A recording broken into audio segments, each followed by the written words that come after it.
श्री गुरुदत्त महाराज की जय। अपने अपने गुरु महाराज की जय। सनातन धर्म की जय। अपने अपने माता पिता गुरुदेव की जय। ओम नमः पार्वती पते हर हर महादेव हर। आदि हर व्याधि हर उपाधि हर पाप हर पीड़ा हर सर्व रोग हरे हर देवादिदेव महादेव शंभु शरणागतम हर हर महादेव। श्री सत्य सनातन धर्म के अनुयायी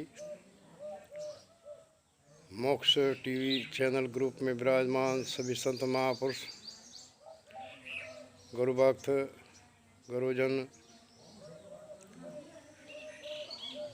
10 नाम गोस्वामी समाज के समाज बंधु और सभी संत महापुरुष, सभी सनातन धर्म प्रेमी, आप मोक्ष में भंवर भारती बोधगांव सिरोही राजस्थान मरुदरा धरती से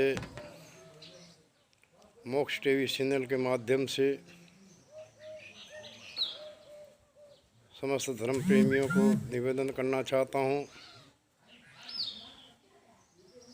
भारत के प्रधानमंत्री श्री नरेंद्र भाई मोदी से निवेदन करना चाहता हूँ। देश के सभी नेताओं से निवेदन करना चाहता हूँ। महंत श्री 1008 बसंत गिर जी महाराज के सानिध्य में मैं ये बात आप सब तक पहुंचाना चाहता हूं। हमारा भारत देश सत्य सनातन धर्म देश हिंदुस्तान, हिंदू धर्म के अनुयायी, हिंदू धर्म के अनुयायी के ऊपर बहुत ही घोर हमले हो रहे हैं। आज से नहीं, संत महापुरुष कृपात्री जी से लगाकर आज दिन तक हमारे संत महापुरुषों पर बहुत ही घोर विपदाएं आई, अनेकों हमले हुए और ताजेतर में महाराष्ट्र के अंदर पालघर जिले के गांव में 2 संत महापुरुषों की निर्मम हत्या हुई। बुलंदशहर में हत्या हुई, पंजाब में हत्या हुई और गृहस्थी गुसाइयों के ऊपर भी बहुत ही तेज़ हमले हो रहे हैं। राजस्थान बटाना गांव की अंजा गोस्वामी का हत्याकांड हुआ। गुड़ा मालानी के नीतूपुरी की हत्या हुई। राजस्थान के बूंदी जिला तालेड़ा तहसील में 2 गोस्वामी समाज की 2 बहनों की हत्या हुई और ऐसी अनेकों घटना हुई है जिनको आज दिन तक न्याय नहीं मिला। कितने ही संत महापुरुषों के ऊपर भी हमले हुए, उनकी हत्या हुई, आज दिन तक उनको न्याय नहीं मिला। तो मोदी जी से इस बात का निवेदन करना चाहता हूँ, हम सनातन धर्म के अनुयायी साधु संत महापुरुषों के ऊपर हमले क्यों हो रहे हैं। अब हमारी बात हमें समझ में आ रही है। देश के जितने भी राजनेता हैं वोट की राजनीति करते हैं, जबकि भारतवर्ष के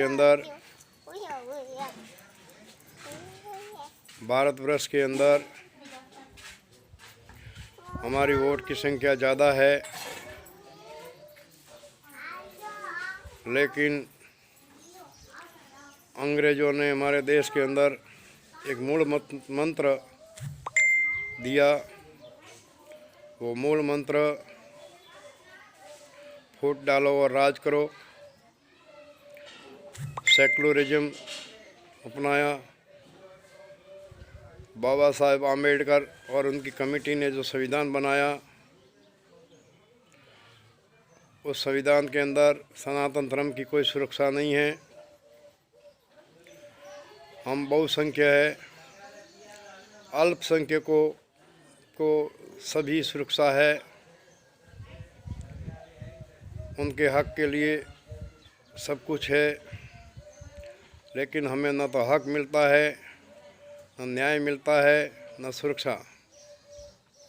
उसका मूल कारण है हिंदू धर्म को जातियों में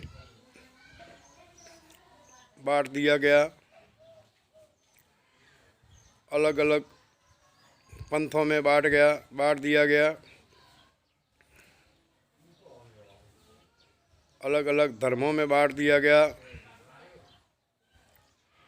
और रही सही कमी संविधान ने पूरी कर दी।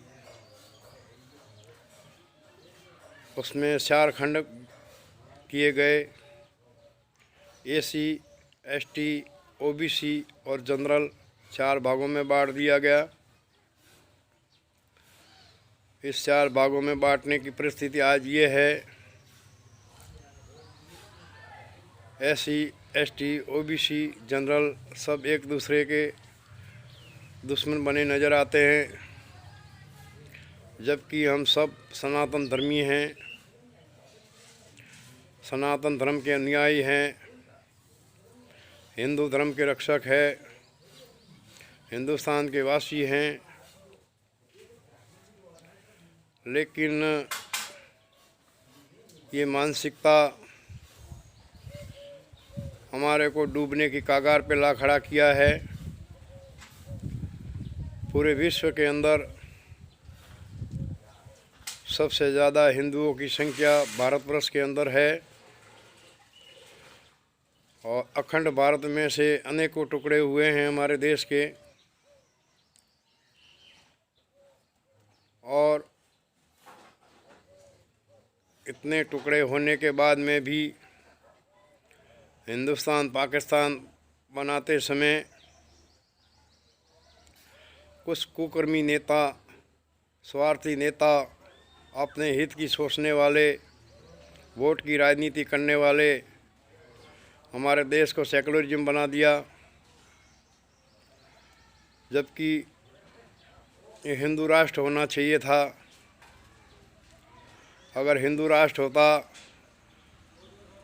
तो हमारे धर्म के अनुयायियों को हक मिलता, न्याय मिलता,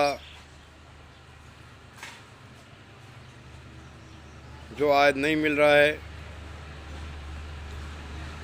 बहुत सारी विपदाएं आ रही है हमारे धर्म के ऊपर, हमारे ऊपर। हमें आपस में लड़ाया जा रहा है, आपस में झगड़ाया जा रहा है, एक दूसरे के दुश्मन बने जा रहे हैं, जबकि एक कौम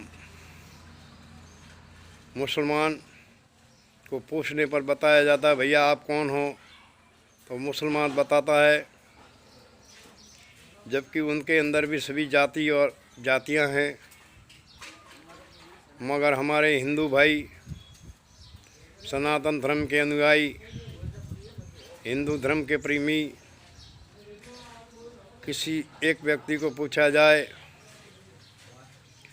भैया आप कौन हो, तो बताया जाता है मैं राजपूत हूँ, मैं ब्राह्मण हूँ, मैं वैश्य हूँ, मैं शूद्र हूँ, और उसमें भी हजारों जातियों में बांट दिया गया।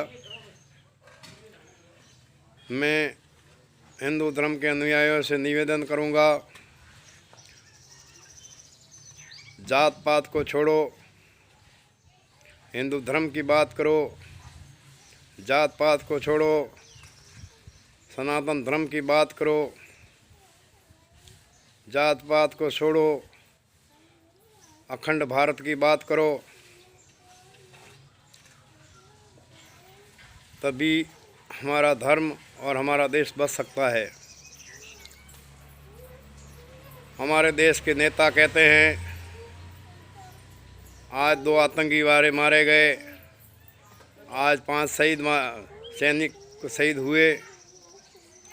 मैं उनसे पूछना चाहता हूं, जब हमारे देश के बॉर्डर पूरी तरह सील है तो ये आतंकवादी अंदर आते कहाँ से? मैं उनको खास जानकारी देना चाहता हूं, देश की सरकार को, देश के नेताओं को। आतंकवादी हमारे देश के अंदर है, चारों तरफ फैले हुए हैं।